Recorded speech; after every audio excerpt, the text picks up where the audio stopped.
কি দাদা একসাথে তিনজনের হেয়ার প্যাচ লাগানো হচ্ছে? দেখে নাও, ফার্স্টে দেখে নাও, হ্যাঁ, লুকগুলো দেখে নাও, মনে হচ্ছে পুরো কাকু কাকু লাগছে না? কিছুক্ষণ পরে কিন্তু দাদা হয়ে যাবে নাকি? ওরে সাবাস।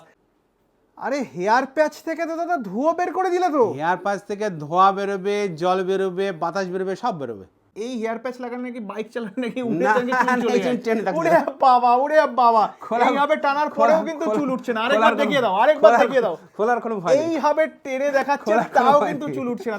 আগামী 22শে আগস্ট 2025 আমরা যাচ্ছি শিলিগুড়ি সেবক মোড়। বাহ, শিলিগুড়ির বাসীদের জন্য একবার সুখবর। শিলিগুড়ির বাসীদের জন্য সুখবর, যারা শিলিগুড়িতেও 3000 টাকা হেয়ার প্যাচ। হ্যাঁ, আরে সাবাস। যারা শিলিগুড়ি বা উত্তরবঙ্গ থেকে আমাদের ভিডিওটা দেখছেন, তারা এই ধরনের যাদের সমস্যা, সেবক মোড়ে চলে আসুন। সেবক মোড় চানাপট্টিতে আমরা থাকবো 22, 23, 24, 25, 26 এই কদিন আমরা থাকবো। ওখানে আসুন, ওখানে যোগাযোগ করুন। আপনাদেরকে এখানকার দামে অর্থাৎ কলকাতার দামে আপনি ওখানে মানে 3000 টাকা হেয়ার প্যাচ, 3000 টাকা হেয়ার প্যাচ